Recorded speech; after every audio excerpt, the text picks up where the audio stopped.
তারা মানেই উজ্জ্বল, এমনকি মৃত তারাও জ্বলে বহুদিন। কেউ বেশি উজ্জ্বল, কেউ বা কম, কেউ আবার একই সাথে কম ও বেশি। ভুল বললাম, একই সাথে না, সময়ের সাথে সাথে ওঠানামা করে উজ্জ্বলতা। এরাই ভ্যারিয়েবল বা বিষম তারা। সৌরজগতের নক্ষত্র সূর্য, সূর্যেরও কিন্তু উজ্জ্বলতার পরিবর্তন হয়, তবে সূর্যকে বিষম তারা বলে না। 11 বছরের চক্রে সূর্যের উজ্জ্বলতা মাত্র 1% পরিবর্তন হয়। এটুকু পরিবর্তনের জন্য তারাকে বিষম বলে না। নোভা বা সুপারনোভা নক্ষত্রও হঠাৎ উজ্জ্বল হয়ে ওঠে। স্থায়িত্ব হয় মাত্র কয়েক সপ্তাহ থেকে কয়েক মাস।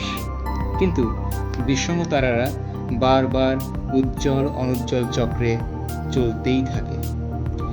বিষম তারার খুব ভালো একটি উদাহরণ লোহিত অতি দানব তারা বিটলজুস, বাংলা নাম আর্দ্রা।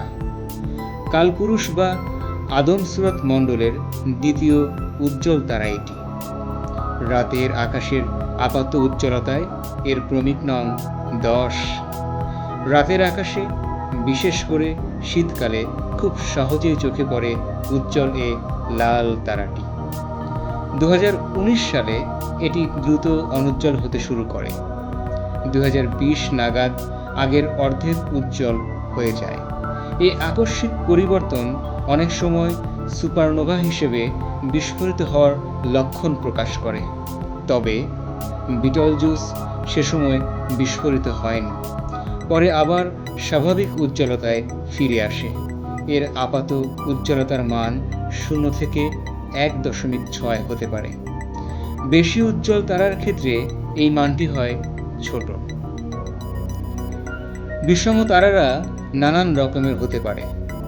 অন্তর্নিহিত বিষম তারার উজ্জ্বলতা পরিবর্তন হয় নিজস্ব অভ্যন্তরীণ কারণে। এদের সবচেয়ে ভালো উদাহরণ হলো সিফিড বিষম তারা।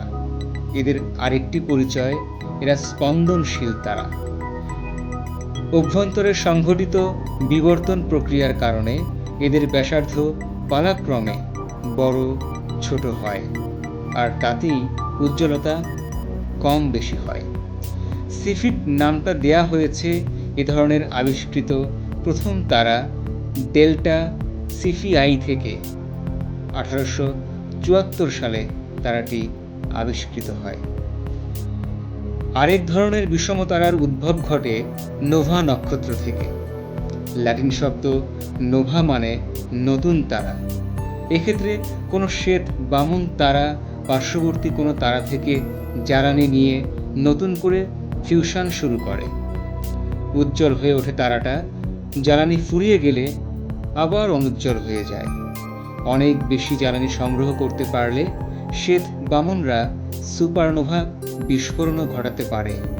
এ ধরনের সুপারনোভাকে বলে টাইপ 1A সুপারনোভা। অন্তর্নিহিত বিষম তারাদের মধ্যেই আবার বহু রকম ফের আছে। এই যেমন আর লাইরি, মাইরা বা দীর্ঘ পর্যায়কালের বিষম তারা। এদের সবারই উজ্জ্বলতায় পরিবর্তন ঘটে অভ্যন্তরীণ কারণে। বাহ্যিক বিষম তারার উজ্জ্বলতার পরিবর্তন হয় বহিস্থ কোনো কারণে। এরাও আছে নানান রকমের, তবে এদের সবাইকে মোটামুটি 2 ভাগে ভাগ করা যায়: গ্রহণশীল জোড়া তারা ও আবর্তনশীল বিষম তারা।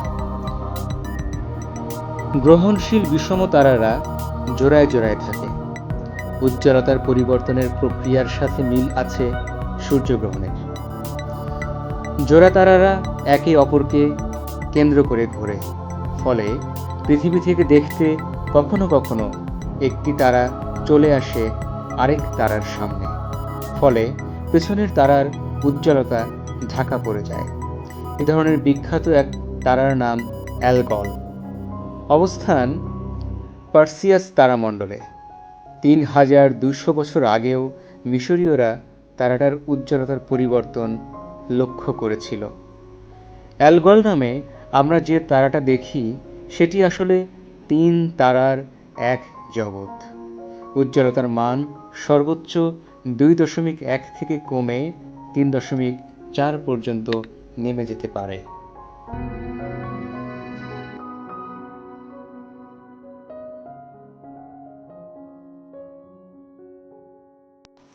এবার বলছি আবর্তনশীল বিষমতারা সম্পর্কে। নাম থেকেই বোঝা যায় এদের উজ্জ্বলতা পাল্টে ঘূর্ণনের কারণে। এদের মধ্যেও আছে নানা ধরন।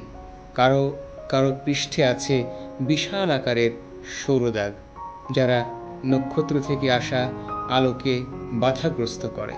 আবার বিষম আকৃতির কারণে অনুজ্জ্বল অংশ দৃষ্টির সামনে এলেও উজ্জ্বলতা কম দেখাতে পারে। কন্যামণ্ডলের তারা চিত্রা এমন এক তারা, উজ্জ্বলতার মান 0.97 থেকে 1.04 হতে পারে।